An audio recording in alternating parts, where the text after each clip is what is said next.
అయ్యప్ప మాలధారణలో ఉండి అయ్యప్ప భక్తుల మనోభావాలను దెబ్బతీసిన హీరో రామ్ చరణ్ బహిరంగ క్షమాపణ చెప్పాలని Ayyappa joint action committee demand చేసింది. పవిత్రమైన అయ్యప్ప మాల ధరించి మాల నియమాలకు విరుద్ధంగా బొట్టును తొలగించడంపై ఆగ్రహం వ్యక్తం చేసింది. అయ్యప్ప మాలలో ఉండి దర్గాను సందర్శించడం ధర్మానికి విరుద్ధమన్నారు హిందూ సంఘాల నేతలు. తక్షణమే హిందూ సమాజానికి క్షమాపణలు చెప్పాలని డిమాండ్ చేశారు. లేదంటే నిరసన కార్యక్రమాలు చేపడతామని హెచ్చరించారు అయ్యప్ప జేఏసీ నాయకులు గాంధీ.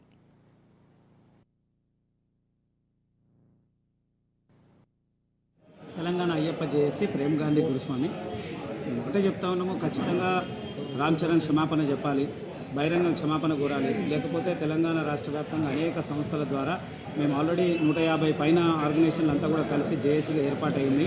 ఒకటే బహిరంగంగా వెంటనే క్షమాపణ చెప్పకపోతే ఒక 5-6 రోజుల తర్వాత మా కార్యాచరణ ప్రకటించబోతా ఉన్నాము. అవసరం అనుకుంటే వాళ్ళ ఇంటిని ముట్టడించడానికి కూడా సిద్ధంగా ఉన్నాము.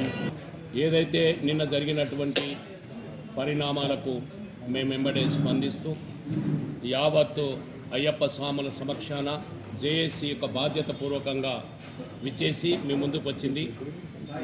రామ్ చరణ్ గారి ఫ్యామిలీ మేఘా కుటుంబం అంటే మాకందరికీ ఎనలేని అభిమానాన్ని మేము చాటుతూనే పవన్ కళ్యాణ్ గారికి సనాతన ధర్మం విషయంలో చాలామంది చాలా సపోర్ట్ చేశాం. కానీ వారికి తెలియకుండానే ఈ యొక్క ధర్మం జిహాదీ పేరు మీద ఏఆర్ రెహమాన్ గారు చేసినటువంటి కుట్రలో భాగంగానే రామ్ చరణ్ గారు వెళ్ళారు. దానిని మీరు పరిశీలించి సూక్ష్మంగా ఆలోచించి మీ స్నేహితుడు ముఖ్యమా, సనాతన ధర్మం ముఖ్యమా, అది మీరు ఒక్కసారి ఆలోచించుకొని మాల నియమ నిబంధనలను తెలుసుకొని మీరు చేస్తున్నటువంటి వేషం భూషం మీకు నటనల్లో ఉండొచ్చుగాక, కానీ నటించడానికి ఈ యొక్క వేషం కరెక్ట్ కాదు.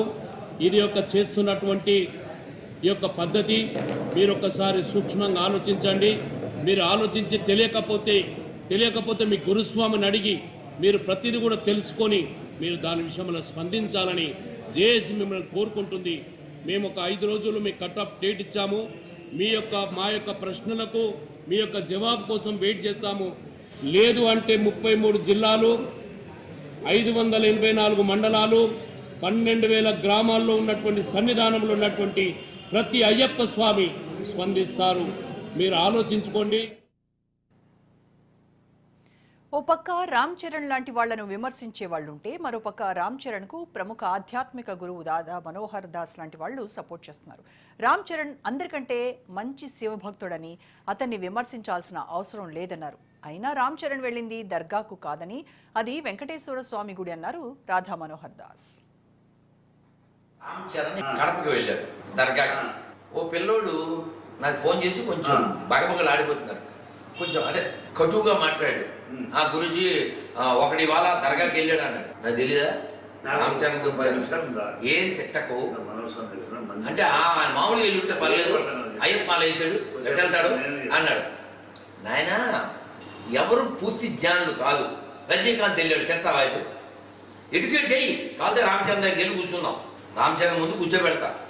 రామ్ చరణ్ మిగిలిన వాళ్ళతో పొడిస్తే భక్తుడు. ఆయన శివాలయానికి వెళ్ళి శుభ్రం చేస్తాడు. తెలంగాణలో శివాలయానికి వెళ్ళి అతన్ని పిలిచేది వెళ్ళి ఉంటాడు. మనం ఎడ్యుకేట్ చేద్దాం. ఏంటంటే కడపలో ఉన్న దర్గా కాదు, అది వెంకటేశ్వర గుడి. అది వెంకటేశ్వర గుడి ఎట్లా చెప్తాను? ఆ పక్కన సత్రాలు ఉంటాయి. ఎక్కడైనా దర్గా పక్కన సత్రాలు ఉంటాయా? ఇప్పుడు రజనీకాంత్ని ఎవరు తీసుకెళ్లారండి? రెహమాన్ తీసుకెళ్ళాడు. రెహమాన్తో పాటు వెళ్ళాడు రజనీకాంత్ని ఎవరో క్వశ్చన్ అడిగారు, సార్ మీరు పెద్దవారు, రెహమాన్ పిలిస్తే మీరు దర్గాకి వెళ్ళారు, మరి రెహమాన్ ఒకసారి తిరుమలకు మీరు పిలవగలరా? ఇది కదా కావాలి. వాడు కేక్ ఇస్తాడు రేపు డిసెంబర్ 25 కిస్మిస్ తీసుకో, వెంటనే చక్కగా అరటిపళ్ళలో ఇలా లడ్డూ ప్రసాదం ఉంటే తీసుకొచ్చి ఇవ్వు. మీ ఊరికి మా ఊరు ఎంత? ఐ కాల్ యూ అండి, టిల్ యూ కాల్ మీ అండి. If you say aura I will say పోరా, నాట్ ఆరా.